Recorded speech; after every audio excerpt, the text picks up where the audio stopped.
मामा TV. Giant magical orange bike. Neelnagar नाम के एक गांव में मुकेश नाम का एक लड़का संतरे बेचता था।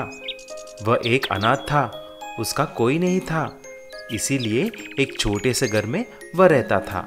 एक दिन अचानक गांव में बाढ़ आ जाती है।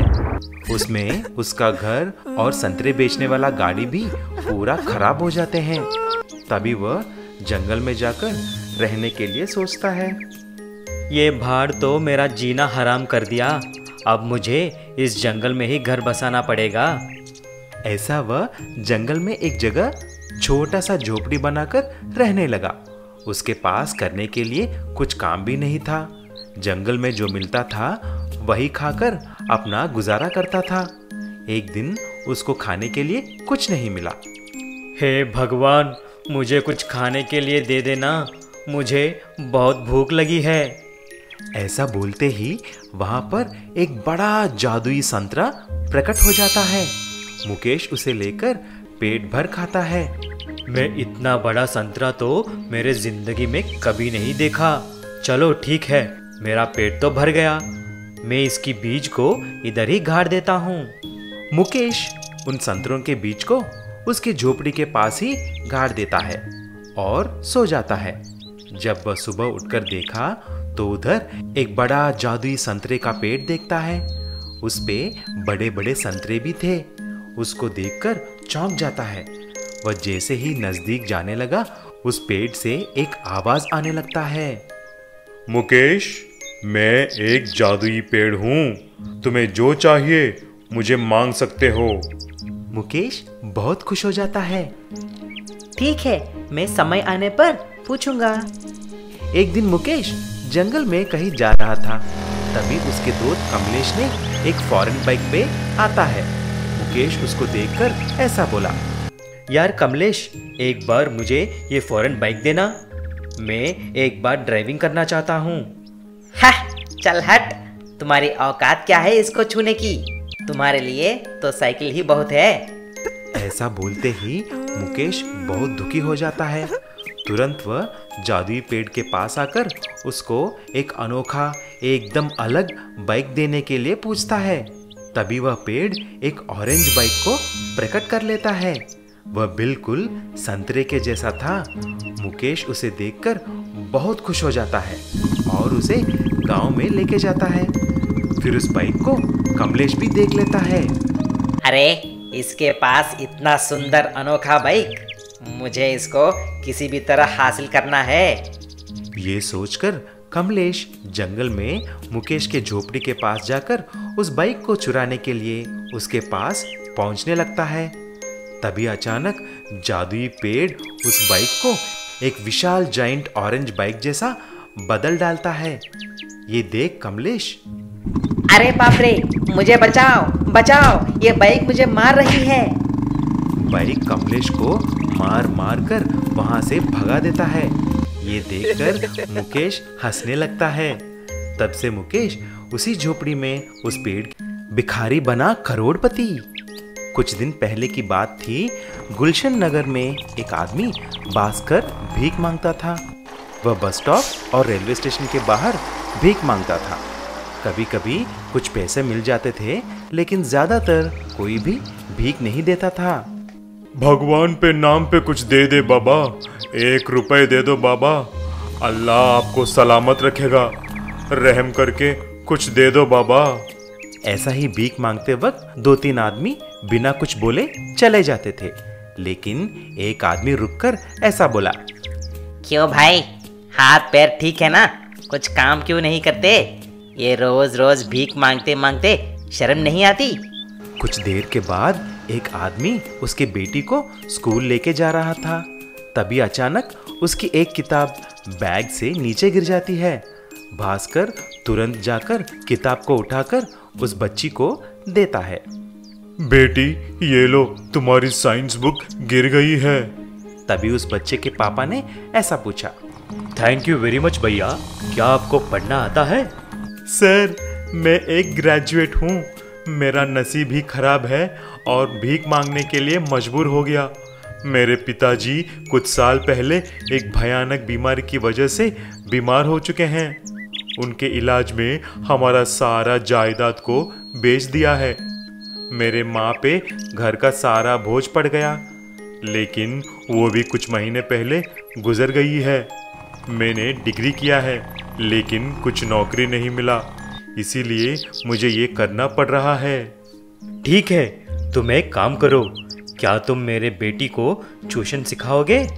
जरूर सर, मैं तो 10वीं कक्षा तक अच्छी तरह सिखा सकता हूँ। ये लो कुछ पैसे, इसे तुम एडवांस समझना। तुम कल से ही ट्यूशन सिखाने के लिए घर आ जाना। ये लो मेरा एड्रेस। ऐसा देखते ही देखते दिव्या, जो एवरेज स्टूडेंट थी, क्लास में अव्वल आने लगी।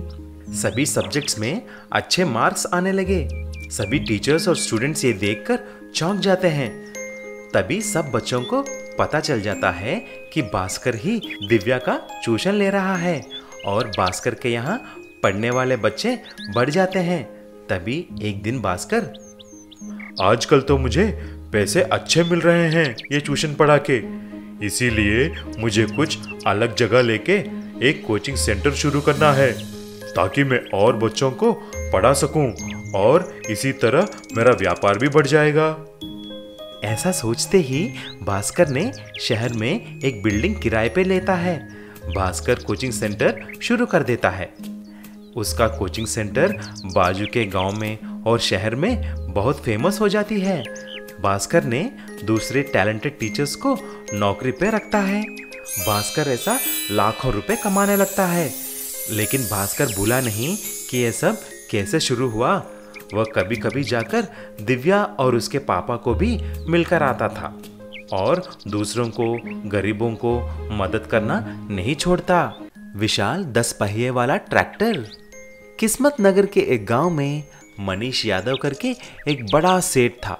वह हर किसी को पैसे उधार देके ब्याज वसूल करता था।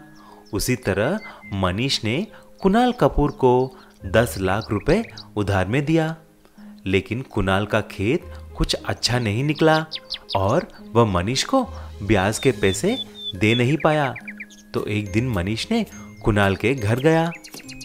क्यों रे कुणाल, 10 लाख रुपए लेते वक्त हाथ पैर पकड़ रहे थे, लेकिन जब देने की वक्त आई तो खबर तक नहीं। ऐसा ही चलता रहा तो मैं तुम्हारा पैर तोड़कर हाथ में रख दूंगा। तुम मुझे जानते नहीं हो। मनीष जानता था कि कुणाल के पास एक 10 पहिए वाला विशाल ट्रैक्टर था। मनीष की नज़र बहुत दिन से उस पर थी, इसीलिए मनीष ट्रैक्टर पे उसे घर छोड़ने के लिए बोलता है। तभी कुणाल ने, जरूर सेठ जी, संभाल के चढ़िए। जब कुणाल सेठ जी को घर छोड़ा तभी कुणाल ने ऐसा बोला, सेठ जी, मैं आपका 10 लाख रुपए 1-2 दिन में दे दूंगा। अच्छा, 2 दिन में दे देगा तो ठीक है, तब तक तुम्हारी 10 पहिए वाला ट्रैक्टर मेरे पास ही रहेगा। क्या बोलते हो? ऐसा बोलकर ट्रैक्टर का चाबी छीन लेता है।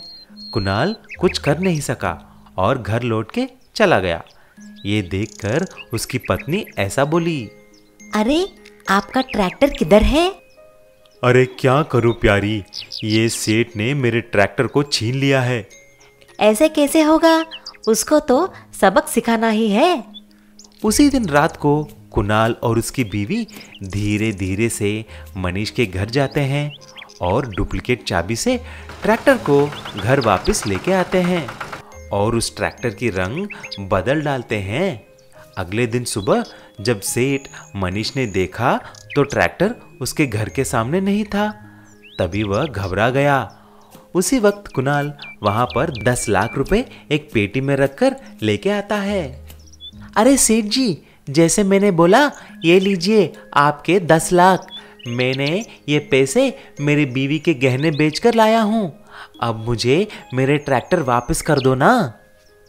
अरे अरे कुणाल, इतनी जल्दी भी क्या थी? और तुम्हारा ट्रैक्टर है, लेकिन अभी खेत गई है, शाम को वापस आएगी, तभी आके लेके जाना। अच्छा सेठ जी, तो ठीक है। ऐसा बोलकर कुणाल चला गया और शाम को फिर से पैसे लेके आया। लेकिन वहां पर तो ट्रैक्टर नहीं था। तभी कुणाल गांव के सरपंच और सारे लोगों को बुलाता है। अरे भाई लोग, ये देखिए, मेरा ट्रैक्टर को सेठ मनीष ने जब्त कर लिया है, लेकिन अभी बोल रहा है कि ट्रैक्टर चोरी हो गई है। मेरा ट्रैक्टर 20 लाख की है, अब मैं क्या करूं? तभी सरपंच और सारे लोग मिलकर मनीष से उधार के 10 लाख निकालकर ट्रैक्टर के बाकी के 10 लाख रुपए कुणाल को देने के लिए बोलते हैं। और अपने आप को बचाने के लिए सेठ मनीष कुणाल को 10 लाख रुपए देता है। और अब कुणाल के पास नए रंग का ट्रैक्टर भी है और 10 लाख रुपए भी। और अब मनीष को अपने घमंड का कीमत पता चल गया है।